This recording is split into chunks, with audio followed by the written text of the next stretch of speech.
All right, so we're going to be making a Mekk-Knight deck profile here. It's going to be a little bit of a budget version. Um, Basically saying that we're not using Gearsu, the Orcus Mekk-Knight or Mekk-Knight Orcus. Really, really great card though, by the way. So if it gets reprinted or so, that would be amazing for two decks that we're playing, which is Orcus and Mekk-Knights. But this one, like I said, is going to be a budget version, and it still plays pretty cool. Has a really awesome plays and setup because of Lib and Morningstar. So I'm gonna show you guys the deck profile, and I'll give you guys a little bit of rundown of how it interacts with each cards. So, all right, let's start off with the main deck. Obviously, triple the purple. All right, let's see. Triple purple because it's amazing. This is pretty standard. Special summon it, banish a Mekk-Knight. It doesn't have to be itself, and then add a Mekk-Knight to your hand. And normally, what you add would be the blue. So we'll play triple of the blue. This guy is insane. Um, you can add Mekk-Knight monsters equal to the column that's in the same column as the blue, so that's pretty neat. So if your opponent end up placing a monster in the extra monster zone, one in the main monster zone, and then spell and trap, you end up searching three cards if it's in the same column as the blue. So um, this one, it's gonna be a little bit different from other people. I'm playing a triple Indigo Eclipse because this version I try to make it to where I actually call it like Chess Knight. Um, Basically trying to set up the spell negate, trap negate, and monster negate, and then trying to move the Mekk-Knights around to where it negates the activated effects of your opponent's cards. So those three are the most important ones. That's why I play three of, and I'll show you guys why I play three of the Eclipse again. One red and one yellow because they're not as good, but it's good to have the option to be able to pop a monster or pop a spell and trap. And they're also different Mekk-Knight names, which is pretty important because if you end up like searching all the important ones like purple, blue, and indigo, you have these guys as an alternate option. And then for the last Mekk-Knight, we'll play triple Avram. This guy is pretty good because it's a level 4, so you can search something if they end up making you go first. You can search something that you can normal summon and turn into a link spider, giving you that column. And then since we're playing triple Avram, we're playing triple rescue rabbit just to summon it, and then that's rabbit basically becomes a one card Morningstar or a one card link to. So yeah. And then for the last level 4s, we play triple Tengu. Tengu is just amazing in general. I've been playing this game for quite some time, so I was actually playing during like Tengu plants when this guy got hit to, I believe, the semi and then limited. Now that it's back to three it's been back to three for a long time, but no one's really playing it. I feel like this deck can utilize Tengu a whole lot more, linking it off and then summoning another copy. Also, we play Tenki, so the Tenki becomes a column setup. So that this whole little engine with Tengu works out a whole lot. And then last monsters would be the Chaos Dragon package. So we have the Wyvern Burster, Clap Serpent, and Levianeer. This one, for fun, I was actually playing Iron Dragon Tiamaton because the idea of it was pretty cool because you can have, if you have three cards in the same column, you can pop all those cards in the column that Tiamaton gets summoned, and then once it blows up that whole column, including yours, that column cannot be used.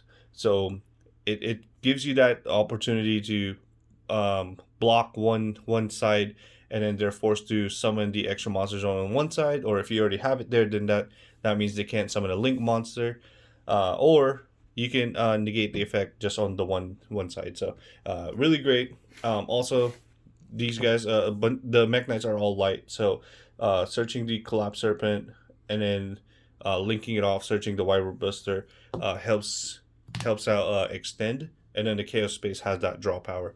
Livianeer is really good because it's a level 8. And when you banish most of your light monsters in the graveyard, you just summon back another monster. So you just keep recycling. So playing trade in doesn't really hurt you. You can end up trading in one of the level 8 Mekk-Knights, which is not a problem because you search them anyways. Uh, so since we play Tengu, we play Tenki. Like I said, this becomes a column setup, and then it gives you that Tengu search. Triple Chaos Space. It's normal spell, so you can also set it, summon your Mekk-Knights, and then flip it to search. Uh, Triple Trade In. I just love to draw. So, and then the fact that you can discard the Mekk-Knight monster to the graveyard to make your Word Legacy Secret live is actually pretty good. And then since I love drawing, we play Pinpoint Landing. This card is never really dead. We only play two because you can only have one on the field, or one that resolves its effect. So Mekk-Knights all summon from the hand. Even the Chaos Space Engine, the Chaos Dragons, they all summon from the hand as well. So that makes it really awesome. Even if you have like an Avram in hand, and then or like let's say you have two Avram, you can make Link Spider. Link Spider will special summon the second Avram from your hand, and that triggers Pinpoint Landing as well. Uh, One ofs would be Mind Control, Instant Fusion, and Monster Reborn.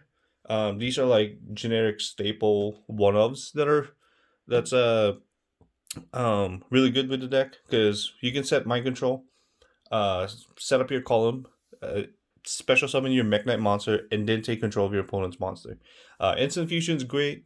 So since you're going second, you Instant Fusion, bring out the either one of the restrict monsters, which depending on what the situation is, you bring out which one's the best one. Uh, Summon your Mekk-Knight, and then link off the Instant Fusion. And then since there's a lot of like reborn cards here, which is basically this, um, actually just this and the Succession. It just feels like there's a lot because you can actually search this. So yeah, this is a one. We're only playing one of this, but you can play three, but it's not necessary because you can actually search it.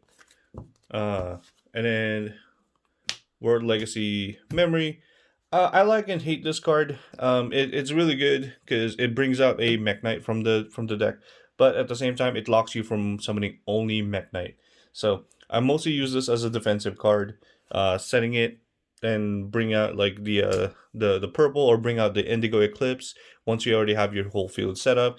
Because once you bring out the Eclipse, you can start moving that around to negate either a spell, a trap, or so, depending on what setup you have. So either that, or just bring this out just so you can start searching. And then last spell would be the Key. I'm iffy about this guy. It's a good card, but I wanted to have at least one of each of the negates. So the Key adds a banished Mekk-Knight monster, which is pretty cool. It works with the Chaos Space Engine. This also negate trap cards that's on the same column as the Mekk-Knight monsters.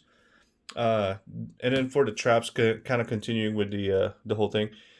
Whisper negates that negates the spell cards. So, and these doesn't activate. They're just continuous effects. And then it gains, or it boosts the like one of your level 5 or higher Mekk-Knight monster by 1,000. So that part it's not really as relevant. It's mainly I use these two as negate for traps, negate for spells, which is kind of some. At first, it was confusing because it was a spell card that negates traps, and then trap that negates spells, and then the last two would be World Legacy Secret. I cut down to two just to have more space, but it's actually a really good card because it summons a level 5 monster from the graveyard. So you can bring back whatever you discarded for trade in. If I was playing a side here, there's a version of this deck that I played before where I was playing Artifact. You can actually bring back the Artifact monsters. So if you, back in the days, I would bring back Moral Talk and then pop a card, or bring back Scythe and then lock my opponent from the extra deck as well. So those are pretty cool interaction, but we're only playing two within this deck just because of the extra deck, which we're going to go through next. Two is fine just because you can set it up pretty easily with this version. So yeah, these four cards are probably the best one, or basically kind of like your win condition in a way, to be able to gain full control. So extra deck, we're playing one Morning Star, two Lib. We only play two Lib just because we don't play the Gearsu, so it's not as fast as the Gearsu version, but it still works. It really works really great. Um, so these two guys makes the whole setup, putting up your the secret, the whisper, and the key. Uh, so those are really important ones to play. And then for other Link 2, we play IP Masquerena because it's really good with Avramax, Geonator, Transverser, and Akashic Magician. So like I said, I'm playing this in a way like it's like a chess. So if they summon a monster in the extra monsters, like right below the extra monster zone, you can summon Akashic Magician and bounce it. Uh, if they summon something on the middle or on the far right or far left on their side, you can summon Geonator, Transverser, and then swap your monsters. So the good thing about this is that if you use the Word Legacy memory, the quick play card, so that in the end phase, the monster goes back to your hand. So what you can do is summon Geonator, Transverser, uh, activate the Word Legacy memory, summon it to where it points to, swap out your opponent's monster for that, and then in the end phase, that monster that you gave them is going to go back to your hand. Other Link 2s would be just the Nightmare Phoenix because it's a good Link 2. And then continuing on with the Link 3, which is also a Nightmare monster, is Unicorn. This pairs well with IP Masquerena. But really, the best thing to pair with IP Masquerena is this guy, Mekk-Knight Crusadia Avramax. Its name is basically what makes him really great as well. The card itself is phenomenal. It does a lot of things. It has like an honest effect. It can be targeted. The card alone is amazing, but partnering it with the Masquerena makes it untargetable. Cannot be destroyed by card effects as well. And then in terms of battle, you almost can't even run it over just because it has like that honest effect. And then even if they do get rid of it, so like let's say they do kaiju it, you end up spinning a card back from the field to the hand. So this most of the time your field would be IP Masquerena and then a Lib. So these two, once you bring these two out, during your opponent's main phase, you use IP Masquerena. Then you'll link off with these two into the Avramax. Lib will will spin a card and then uh oh yeah. So just Lib will spin a card, and then if they get rid of this, you'll end up spinning a card as well. So, or if you do that, you can do that, or Unicorn. So Lib will spin a card, and then Unicorn will spin a card as well. So yeah, so those are just a really neat combo you can do with these guys.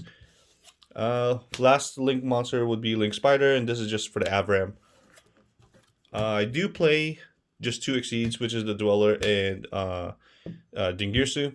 Just really good card. I'm a big fan of these guys. There's you have full control on the field, which you can negate monster spells and traps on the field, but that's it. That's all. It's only on the field. So there's times where you still need control over the graveyard, and Dweller fixes that. Uh, Dingirsu is really great in general. I'm a big fan of him. Outside of the fact that it's a machine, it sends one card, so it gets rid of like problematic monster that cannot be destroyed or so. And then also the fact that it protects your board. It makes it to where your setup can be consistent, so they can have a hard time like getting rid of like the Word Legacy Secret, the Whisper, or the Key. And then last one will be the instant fusion targets. These guys right here. So this is the guy that I mostly summon. Millennium Eyes Restrict. It's a really great card just because it protects you from like the hand traps and such. Even if you're going first or second, it just protects you to kind of do all your play. Thousand Eyes Restrict is really good because you can suck up your opponent's monster and then put it in the same column as Thousand Eyes restrict, and then you can start summoning your Mekk-Knights. This guy in theory is really amazing as well, but I haven't really summoned it. You can instant fusion into this Mud Dragon, and then make its attribute light. So now during that turn, while you're setting up your board, they can't target the light monsters. So that's a really cool effect that a lot of people actually don't really utilize that much.